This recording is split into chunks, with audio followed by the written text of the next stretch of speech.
இருக்கிறார் வாருங்கள். நீட்டினக்கால் சுருக்கவில்லை.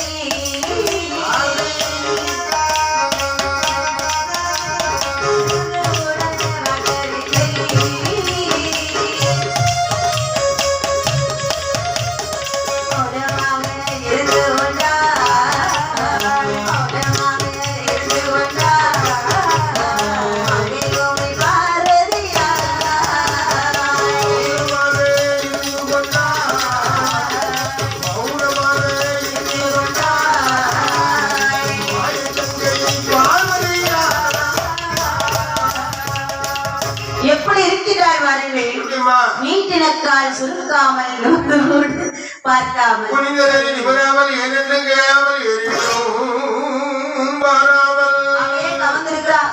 ஆமாம் பார்வதி சுவாமி ஒரு நாளும் இல்லாத திருநாளாக தினத்தில் வந்து கொண்டு இருக்கின்றாய் அம்மா.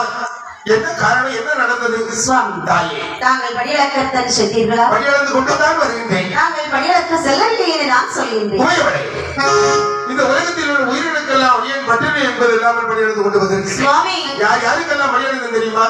யார் யாருக்கெல்லாம் படியிழந்தீர்கள்? ஓர் அறிவு கொண்ட புல் போன்று முதல் 6 அறிவு கொண்ட மனித ஜீவராஜி வரையிலும் எறும்பு 84 கோடி ஜீவஜந்துகளுக்கும் கல்லினுள் இருக்கக்கூடிய தேரைக்கும் கருப்பைக்குள்ளதாக ஜீவனுக்குமாக சேர்த்து உனக்கும் எனக்கும் சேர்த்து யார் ஒருவரும் அறியாத வனத்திலே அழியாக படியிழந்தோம். ஒரு குற்றம் கிடையாது. என்னிடத்தில் பொய் சொல்ல வேண்டாம். ஏனென்று சொன்னால் தாங்கள் படியிழக்க செல்லவில்லை என்று யார் சொல்கின்றோம்? உண்மைதான் சொல்கின்றேன் சுவாமி. உண்மை சொல்லுங்க சுவாமி. என்னிடத்தில் சாட்சிகள் இருக்கின்றன. என்ன சாட்சி இருக்கிறது சுவாமி? என்னிடத்தில் 2 ஜீவன்கள் பட்டினியாக இருக்கின்றன. மலைமகளே, பரமனுடைய வடிவத்திலே பட்டினியா? அப்படி பட்டினி என்று சொல்லக்கூடிய நிலைமை ஒன்று வறுமையானால் இந்த தினத்தில் எனக்கு பரவன் என்று சொல்லக்கூடிய பட்டமும் தேவையில்லை, மாறாக பணியெடுக்கக்கூடிய உத்தியோகம் எனக்கு வேண்டாம். சுவாமி, தாங்கள் சொன்னது போல பட்டினியாக இல்லையானால் பாரதி என்று சொல்லக்கூடிய வேறு தேவையில்லை, மலைமகள் என்று சொல்லக்கூடிய வேறு தேவையில்லை. முதல் உங்கள் இடது பாகத்தில் யாரும் வர மாட்டோம் சுவாமி. நாங்கள் என்ன சொன்னாலும் சம்மதித்துக் கொள்வேன். பார்வதி, என்ன பட்டினி என்று உரைத்தாய் அல்லவா? பட்டினியாக இருக்கக்கூடிய ஜீவனை என்னிடத்திலே காட்டு பார்க்கலாம் சுவாமி. ஒன்று மட்டும் நினைத்துக் கொள்ளுங்கள், சக்தியிலேயே சிவமில்லை என்பதை மட்டும் சக்தியில்லை என்பதை நீ உணர்ந்து கொள். அது ஒருபோதும் நடக்காது. இந்த சக்தி இருப்பதனால் தான் நீங்கள் இப்படி இருக்கின்றீர்கள் சுவாமி. ஏதாவது இருந்தாலும் பார்த்துக் கொள்ளலாம் சுவாமி. இங்கே வைத்து நான் காட்ட முடியாது, சிவல் கூட்டை திறந்து காட்ட முடியாது சுவாமி. தேவர்கள் கூடியிருக்கும் தேவ சபைக்கு வரலாமே என்று சொல்லி அப்படி தேவர்கள் கூடியிருக்கும் தேவ சபைக்கு வந்தார்கள். அப்படி பார்த்து என்ன செய்கிறார் வாருங்கள். என்ன செய்கிறார்கள்? சிங்கில் வாழை இலையறுத்தார், சிங்கில் வாழை இலையறுத்தார், சிங்கில் வாழை இலையறுத்தார், இலையறுத்தார்.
சிங்கன் வாழையிலே எடுத்து வந்தார்கள். சிவன் கோட்டை அப்படியே எடுத்தார்கள். சிங்கன் வாழையிலே விரித்து வைத்து அப்படி சிவன் கோட்டையை திறந்து விடுகின்றது. தெரியுமா? அது சிவில் கூட்டுக்குள்ளதான் நடைபெற்ற இருக்கின்றது அல்லவா? சிற்றெருமையினுடைய வாய்தலிலே 2 தினை அரிசியை கவிக்கொண்டு சுற்றி சுற்றி வருகிறது, சூழவட்டம் போட்டுக் கொண்டிருக்கிறது. கண்டுட்டார் ஆண்டவர் பகவான். மலைமகளே ஆதிபராசக்தி, பார்த்தாயா இந்த மரபனுடைய பணியளப்பினுடைய ரகசியத்தை? பார்த்தாய் பார்வதியானவை தெரிந்து கொண்டாயா? அப்படி நாணமிட்டாய் இடத்திலே மண்டியிட்டு கேட்கின்றாய். அறியாமல் செய்த குற்றமோ, அறியாமல் செய்த குற்றம், அறியாமல் செய்த குற்றம், செய்த குற்றம்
வந்து வண்டியிட்டு கேட்கின்றாள்.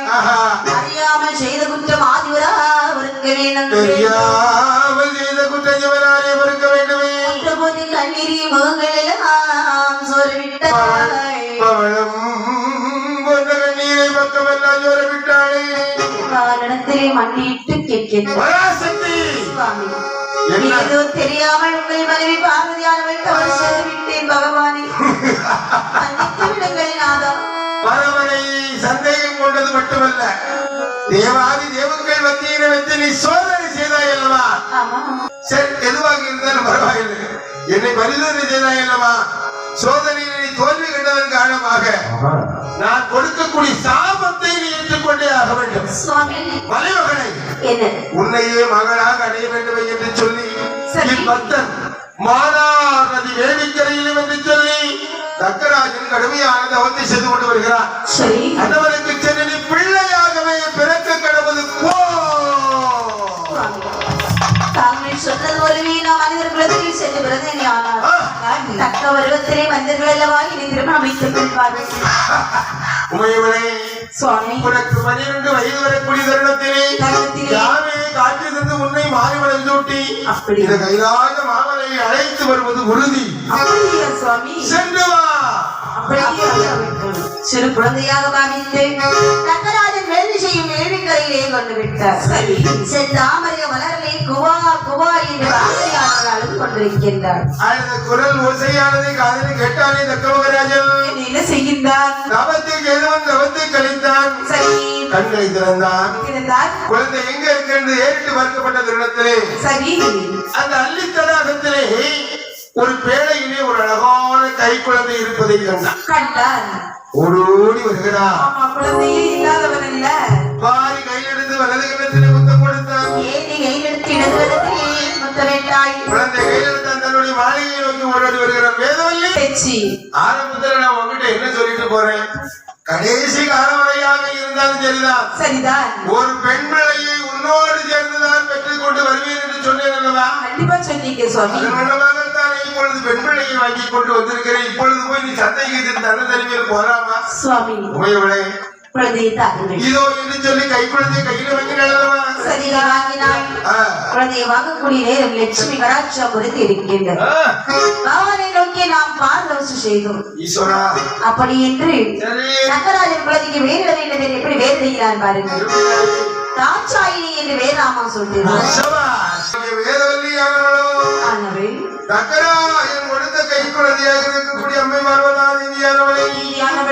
அப்படி வேறாமா சொல்ல வேண்டும் என்று பார்வதி என்று வேறாமா சொல்லினார். அப்படி குழந்தையை அப்படியே வளர்த்து வருகிறார்கள். எப்படி வாருங்கள், எப்படி ஆளும் ஒரு நல்ல மேனியுமாய் ஒரு நல்ல வெள்ளமுமாய்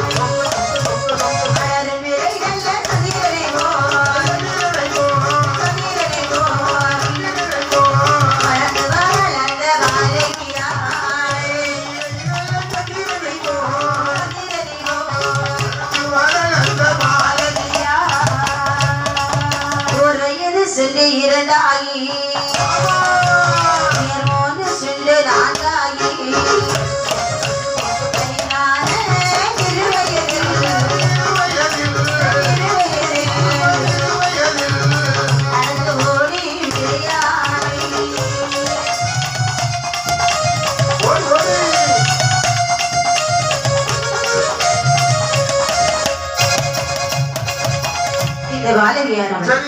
எப்படி வளர்ந்து வருகிறார் பாருங்கள்.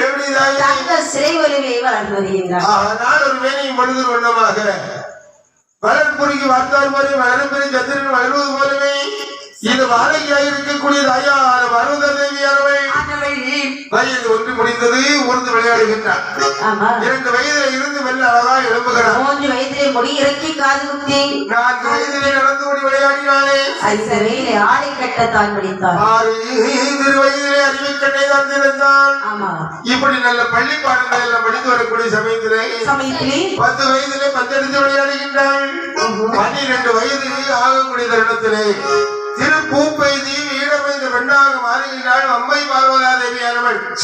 பார்வதி இப்படி வீடமைந்த பெண்ணாக இருக்கக்கூடிய தருணத்தில் மனதுக்குள்ளதாக நினைக்கிறார். நமது மகளுக்கு திருமணம் முடிக்க வேண்டும். திருமணம் முடிக்க வேண்டும் சாதாரணமாக கல்யாணம் முடிக்கப்படாது. அப்புறம் கோலாகலமாக எல்லோரும் பாராட்டு மண்டமாக விபரீதியாக திருமணத்தை நடத்த வேண்டும். மகளாகிய பார்வதா தேவிக்கு சுயவர கல்யாணம் நடத்த வேண்டும் என்று சொல்லி மனதிலே முடிவு செய்தார். கோட்டை விமரிசையாக பிரம்மாண்டமாகவே அலங்காரம் செய்தார். சக்கராஜன் மண்டபத்தை எப்படி அலங்காரம் செய்திருக்கிறார் பாருங்கள்.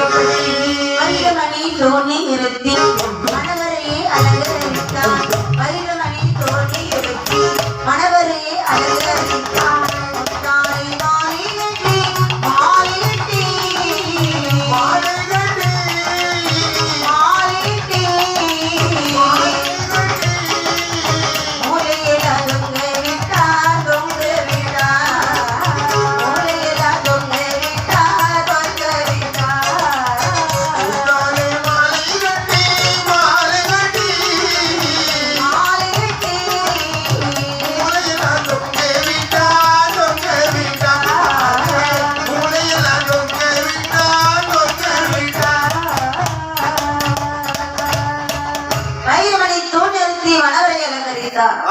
முத்தாலயம் ஆலயத்தை மோரிகள் எல்லாம் தொங்க விட்டார். ஆங்காங்கே கொண்டு வந்து நிறுத்துகிறார். முத்துப்பந்தனாங்க போட்டு வைக்கிறார். நீலப்பட்டை தான் நிறுத்து நிர்மலம் போலவே அலங்கரித்தார். அழகாகவே அப்படி பார்ப்பதற்கு 1000 கண் கோடிகள் அழகாக அலங்கரித்தார். இப்படியாக மன்னாதி மன்னர்கள் அமர வேண்டும் என்று சொல்லி ஒரு பிரம்மாண்டமான ஒரு பந்தலை அலங்காரம் செய்தார். அமைச்சர் பிரதானிகளுக்கு என்று சொல்லி ஒரு மாபெரும் கோலாகலமான பந்தலை அலங்காரம் செய்தார். இப்படி பிரம்மாண்டமான கோலாகலமான பந்தல் ஆங்காங்கே இவன் அலங்கரித்துக் கொண்டிருக்க மன்னர்களுக்கு என்று ஒரு வரிசை, மந்திரிகளுக்கு என்று ஒரு வரிசை, இளவரசர்களுக்கு என்று ஒரு வரிசை, பண்டார கூட்டம் வெளியே அவர்களுக்கு தனியா ஒரு வரிசை, அப்படி என்று பந்தல்கள் அமைத்து வைத்திருக்க இந்த செய்தியை அப்படி நந்தி தேவரானவர் அறிந்தார். கைலாச மாமனிட்டு எப்படி வருகிறார் பாருங்கள். எப்படி பண்டார கோலம் கொண்டு சத்தமிட்டு வருகிறார் பாருங்கள். அன்னம்போடு அன்னம்போடு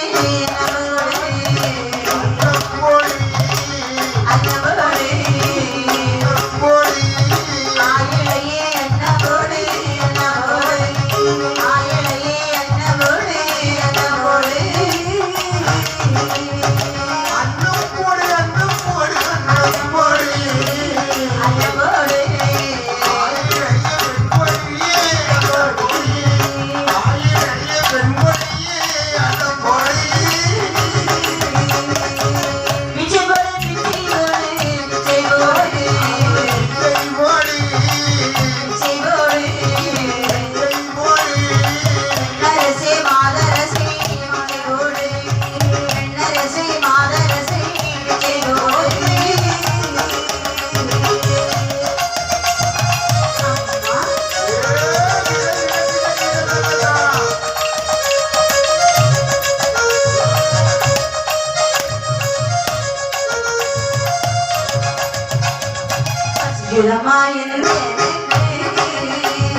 அந்த நந்தி தேவரோ சிட்டாண்டி கோலம் கொண்டு சரி அக்காபுர கோட்டையிலே சத்தமிட்டு வருகின்றார்.